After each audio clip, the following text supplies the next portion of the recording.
The northeastern United States blizzard of 1978 was a catastrophic and historic nor'easter that brought blizzard conditions to the New England region of the United States and the New York metropolitan area. The blizzard of 78 formed on February 5th, 1978 and broke up on February 7th, 1978. Snowfall occurred primarily between Monday morning, February 6th, and the evening of Tuesday, February 7th. Connecticut, Rhode Island, and Massachusetts were all particularly hit hard by the storm.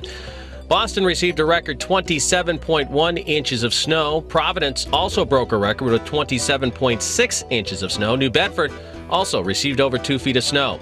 The storm killed approximately 100 people in the Northeast and injured around 4,500. The storm also caused over $520 million in damage here in the United States. The storm was formed from an extratropical cyclone off the coast of South Carolina on February 5th. An Arctic cold front and cold air mass then merged with the storm, creating the perfect ingredients for a large and intense low-pressure system. Since the storm developed during a new moon, an unusually large high tide occurred, and the storm brought a massive amount of water along the coastal communities. The huge storm surge resulted in broken seawalls and massive property loss. Strong winds and extremely heavy precipitation brought zero visibility for travelers, and numerous power outages ensued. The storm's power was made apparent by its sustained hurricane-force winds of approximately 86 miles an hour, with gusts as high as 111 miles an hour, and the formation of an eye-like structure in the middle of the storm. The blizzard of 78 brought heavy snow for an unprecedented full 33 hours. Of course, one of the major problems with the blizzard of 1978 was the lack of foreknowledge about the storm's severity. Weather forecasting in New England at that time is difficult, and meteorologists had developed a reputation as being inaccurate. Forecasting techniques and technology had improved dramatically in the late 1970s, but the public was still skeptical. Snow failed to arrive in Monday's pre-dawn hours as predicted, and many locals felt it to be another failed forecast, despite the accuracy of the National Weather Service forecasters' predictions concerning the Great Blizzard. And they went to school and work as normal. Because of this, people had neither time nor incentive to prepare. New Bedford Cable Access now. We'll talk with Governor Mike Dukakis, who was governor at that time, about his recollections of the Great Storm, its impact on future storm preparation in the Commonwealth and in New Bedford. State of emergency will continue this evening and all day tomorrow.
Let me ask you, I'm curious as to what you were hearing at the start of the storm, because it seems as though some people were surprised about the intensity of the storm when it started because of the storm that happened 2 weeks earlier. They were sort of, I guess, skeptical. And people tend to forget that we had a storm 2 weeks early, which had left an accumulation of maybe 12, 13, 14 inches of snow on the ground. It was really very interesting how it happened. Remember, forecasting in those days was nowhere near as accurate and precise as it is today. So we were to some extent at a disadvantage just in trying to figure out what was going to happen. But I used to do a monthly talk show on Boston radio. It was WHDH. I read on it. You were on with David Broadway. And I'd have Lou Murray, my constituent services guy, with me. People would call in, and if they had an issue that I couldn't answer or they had a question or whatever, I'd say, hang on, I'll put you on with Lou, give him the story, and we'll go to work on it. And it seemed to be quite popular, and folks were quite responsive to it and stuff. So we were doing it that night. And the snow had begun to fall, but then, snow, right? It's New England. By the time we got out of the station, it was obvious that we were into something that was pretty big. I remember the wind whipping down the side streets between the HDH offices and Copley Square. And in fact, I started getting calls. And my Secretary of Public Safety, who was the real hero of the Blizzard 78, Charlie Barry, as I recall, called in. And we were already beginning to get reports of flooding in Revere and along the coastline and all that kind of stuff. And then poor Lou drove me back to my home in Brookline and then headed for Lowell, where he lived, and amazingly made it. It took him about 3 hours to do it. So, in a sense, I had advance warning, simply because of the coincidence of having been doing this talk show. But I don't think anybody expected the intensity of this. It was interesting that what you, on the talk show, I read that you were getting questions, and I thought this was kind of funny or ironic at the time. You were taking constituent service questions, but you were also taking questions about the storm. People had no, on one hand you're telling people you got to be careful, and the other hand they're just asking you. Look, it was a storm, right? Yeah. So we have them. So it's wintertime, so big deal. Except this was a very big deal. Now, there's another story that goes along with this. Charlie Barry was my Secretary of Public Safety for every minute of the 12 years that I was governor. He was the number 3 guy in the Boston police force when I recruited him to come over and be Secretary of Public Safety.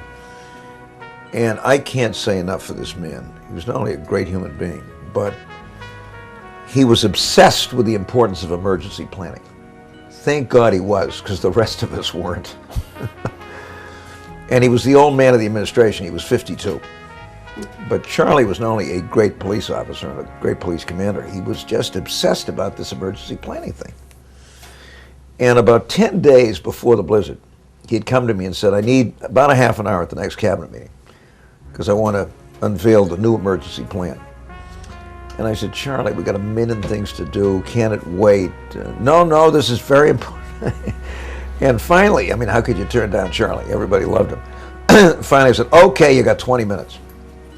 So out he came with his freshly published new plan, distributed to every one of the cabinet secretaries, sat down, briefed them on it. Everybody was kind of, that's interesting, Charlie. Let me tell you something. If he hadn't been who he was, and if he hadn't had this obsession with emergency planning, I don't know what would have happened. But he was the guy that really got us ready. Now, I will take credit for one other thing. When I was elected in 1974, the National Guard was kind of dangling around. It didn't report to anybody, kind of to the governor.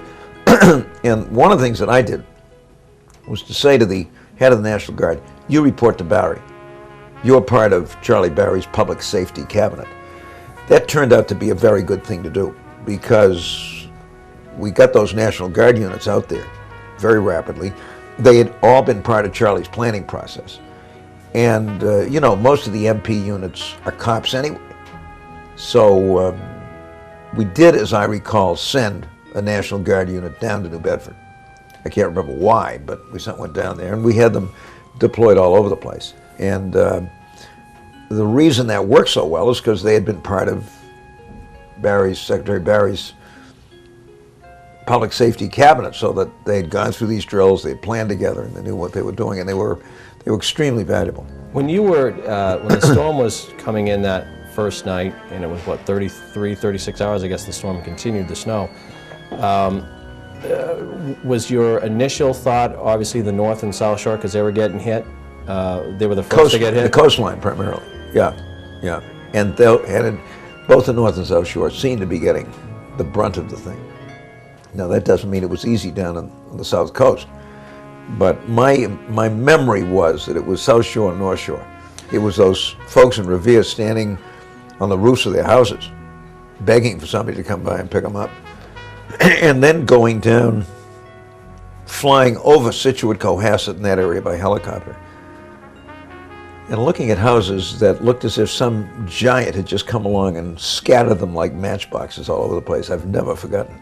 Never forgotten it. The enormity of the storm, as you mentioned, I mean, the first thing was the coast, the North and South Shore, and then you see, I would imagine that the other parts of the state started to say, hey, we need help too. You bet. Did that create problems for deployment or help or just resources? No, Barry was ready. He had his folks deployed, ready to go. They knew exactly what they were going to do, and it really worked flawlessly. Now, the folks out on 128 obviously had serious problems. And one of the things we learned from the Blizzard of 78 is send people home early, or tell them don't come in the first place. I mean, you're not going to lose a lot, and if, God forbid, they're out there on 128 at 2 o'clock in the afternoon when the snow is pouring down on them, you don't know what's going to happen. So I think that was an important lesson that we learned from the storm. I had read, too, that some people did have the opportunity to go home, and they didn't even go home early. That's true. Many of them stayed in town, bunked in at a local hotel and that kind of stuff. Yeah. But lots of stories about folks. One of my favorites involved a National Guardsman who was out on the highways. This was I-93 coming down from the north. And there was some guy in Burlington or someplace up there who just went stir crazy in his house. He finally said, I can't stand it. He worked for Polaroid. And he jumped into his car to drive to Cambridge. Of course, there's nobody on the road. And he's driven about 5 miles down to Cambridge when he's stopped by the National Guardsman.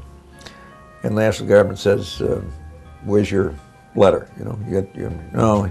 Well, the guy finally says, look, I'm kind of embarrassed, but I was just getting stir crazy in the house, so I decided to go. So the National Guardsman said, get out of the car. He said, lock the car. He said, put your keys in your pocket. Started heading back to Burlington. It's about 5 miles. And he walked about 25 steps, and then the National Guardsman said, wait a second. He took out a piece of paper and he wrote something on it. And he gave it to him, and he said, put this in your pocket. When you get home, read it.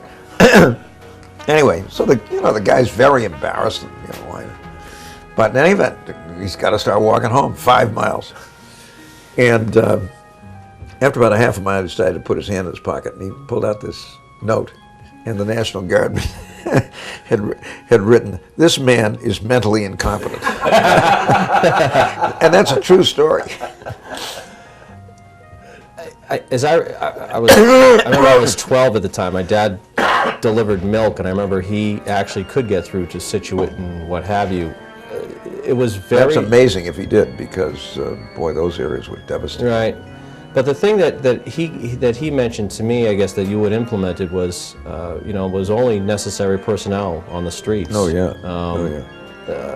I guess it's amazing that people actually did get to work to help people. Well, many of them didn't. I mean, we told people generally, stay home. In fact, we should have told them earlier.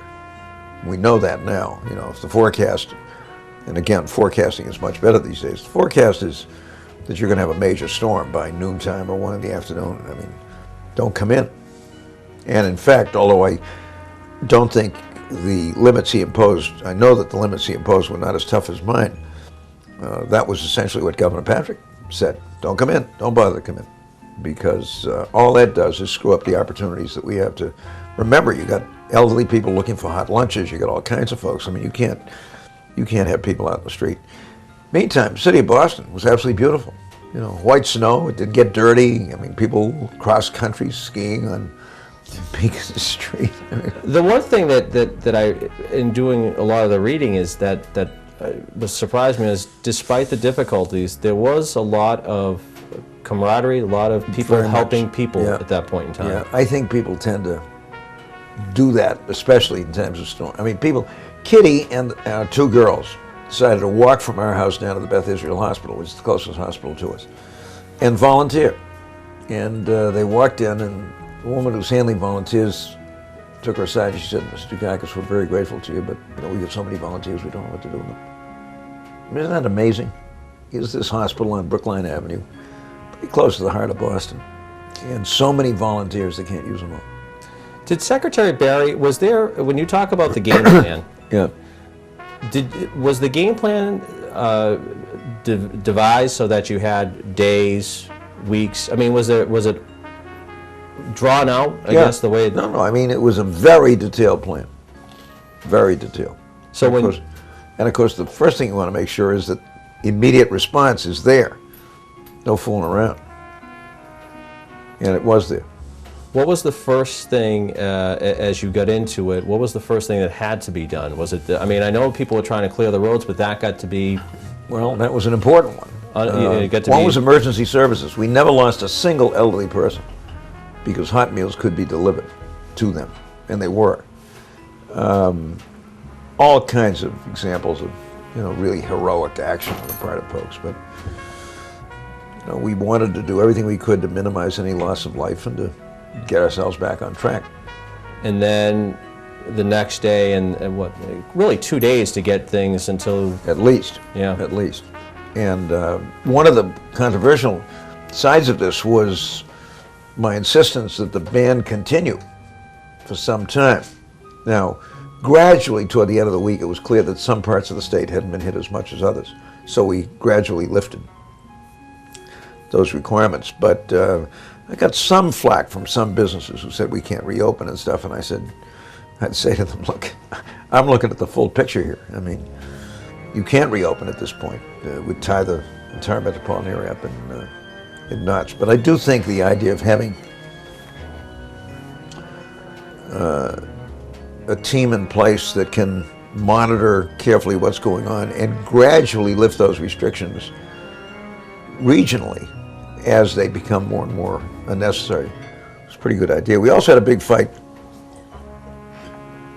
with some of the state's employers because they were against providing unemployment compensation to these folks who had been out of work for 3 or 4 or 5 days through no fault of their own. I said, look, I'm sorry. I mean, these people have lost income. It's not going to bankrupt the unemployment compensation fund, needless to say, and the right and fair thing to do is to provide them with at least some compensation. What were you hearing, and I know obviously the attention was on the East Coast, were you hearing any problems from our area, from New Bedford, South Coast? I don't remember any. I remember Secretary Barry deployed whatever, was it a company, I don't know what it was, of National Guards people to go to New Bedford, but I can't remember whether that was in response to a request of the mayor or what the circumstances were. And as you, from your recollection, was there? I mean, there was a lot of snow, but the damage, I guess, from the South Coast, obviously not at the same level as. Yeah, not anywhere near that. And of course, on the western side of the state, much less. So there, I was in a position to lift the ban and lift the restrictions. You were a young governor at that time. When you look at that storm and just what you had to do, I mean, did you ever think that you'd have to handle something like that? It certainly wasn't one of the things I was most concerned about. It didn't have anything to do with housing or the T or social services or any of this kind of stuff. And this is a classic example of where the people you pick are really so important. Because I was relying very heavily on Secretary Barry. After all, he was the expert. And when I was doing those famous broadcasts over TV in the afternoon, I'd sit down with him and say, okay, Charlie, what do you think I ought to say? Now, look, I'm not Jimmy the Dunce. I think I've got a reasonably decent brain in my head, but I knew who the expert was. And I didn't want to say something or do something that would really screw things up. And you can, So I took a lot of my lead from him, and maybe I was the public face of the administration, but I know there were people saying, hey, we got to get in front of the television and see what the governor is going to say today, But he was the guy who engineered this. The one thing I was reading is, in a few of the articles I had, that you and the governor of Connecticut at the time were praised for your handling of the storms. And maybe so. They were critical, in a sense, of Rhode Island, how Rhode Island was hammered, but didn't have the same, I guess, response. Can't remember. Was it? Who would it have been at the time? Ella Grasso? Was it Ella? Yep. Well, she was a wonderful person.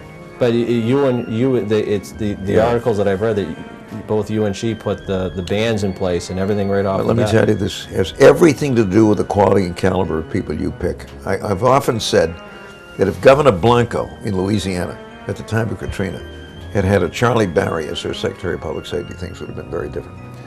Well, talk to me in a sense about, this is perfect timing. We just had, Superstorm Sandy come in, and you see the devastation in New Jersey and New York and what have you, and the elected officials there, from the mayor to governors are involved, and even in New Bedford, Mayor Mitchell was having daily press conferences about the storm. About the storm. As a department head, I was in twice 2-a-day meetings, because the message had to get out on the cable. Yeah. From your experience back in 1978 to what you see Katrina or even now, how do you prepare as a governor? As you said, that's not something that's not on the top of your radar. You pick the very best person you can, and you rely very heavily on that person. Now, that doesn't mean, again, that I wasn't uninvolved. No, we did some of these drills, we did this, that, and the other thing, but I'm not going to kid you. That's a case where you better rely very heavily on your expert, because it's something that you don't know an awful lot about. You can, by saying one or two or three poorly chosen words, really mess things up. And I stuck very close to the kind of ideas and phrases and explanation that I was getting from Secretary Barry. Was it important to get on the radio and on the TV? It's funny, and the reason I asked that is because even in New Bedford for the storm, which didn't hit us that bad, people were expecting those daily press conferences. He did them every day at 2:30, and I'd get people calling, when is it on? How important is that? Very. I had 6 million people relying on me to tell them what they could and couldn't do. And in some cases, their lives were at stake. So you're playing with fire if you start trying to wing it.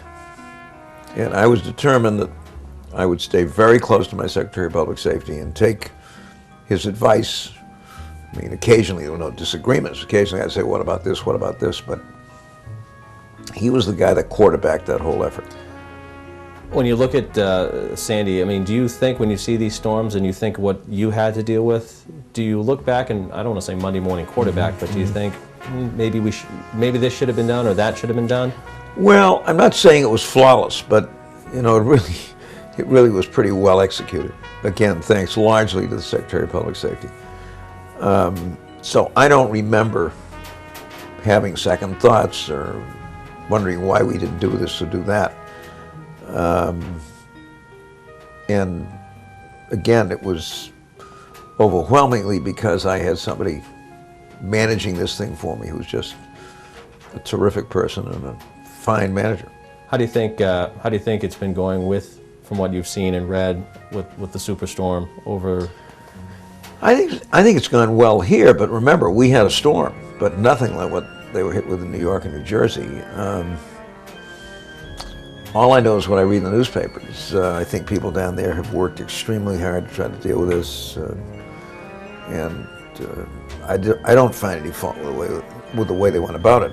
People seem, I mean, from what I've read, I guess I hear the same. People seem pleased with government, I guess. Yep. And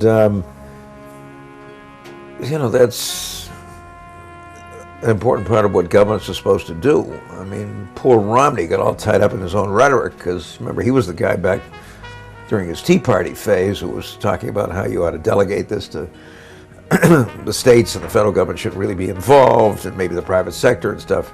All of a sudden we have this disaster and people start quoting his previous position on this thing. Look, this is something you got to take very, very seriously. And it will have profound political implications as well. The first Governor Bush was hurt badly by the response to Hurricane Andrew in southern Florida. Hurt badly. Why? Well, he had a guy who was a temporary acting head of FEMA. Guy from New Hampshire, not a bad fellow, but you know, you need your best in this kind of a situation. And that was not a happy trip. Let me ask you one last question. When you look back at the storm now, I know you still get asked about it on anniversaries and stuff. What goes through your mind? I mean, it sounds like just you have a lot of pride with the way the administration handled it, and that's got to make you proud, but I guess... The coming together of people. Remember, the mid-'70s were a rough stretch for us. Vietnam was over, but that was tough. A lot of anger. I was the guy that had to put state troopers into South Boston during the school busing controversy. And by contrast, and 3 years later, I had administration that knew what it was doing, that worked hard, that you know, really handled this beautifully. But here's a closing story for you. If I had done such a great job, how come I was defeated in the Democratic primary a few months later? And Senator Bulger was asked about this. He said, well, the problem was that Dukakis kept husbands and wives together in the house for 7 days. And they got so upset that they took it out on him. Of course, that was not the problem. But he's a very funny guy, and that was his reaction. Did that affect your subsequent years as governor too? Because you experienced that storm, so you knew. Oh yes, no question. You know, I think, and I think the general consensus was I was a much better governor the second time around, and I was. No, I'm thinking just the handling of the storms as you were. But even so, if you got, you know, if you feel pretty good about the ability of your administration, remember Barry was back for me, and with me for the second 8 years as well. Great feeling of confidence, great sense that I had the right person in place and we'd be okay. And that's always terrific. I mean, to have that feeling so you don't have to be worried all the time about what will happen if, and so on. But it's interesting too, because people do come up to you. I know, even Marty was telling me, people come up to you and praise you for your handling of the storm. Well, okay, but I'll take credit for appointing Charlie, but he's the guy that made it happen. And look, you're only as good as the people that you surround yourself with, believe me. Whether it's a question of integrity or competence or any of this kind of stuff. I just had the best. I mean, I just had a wonderful crew of people, and Charlie was one of them.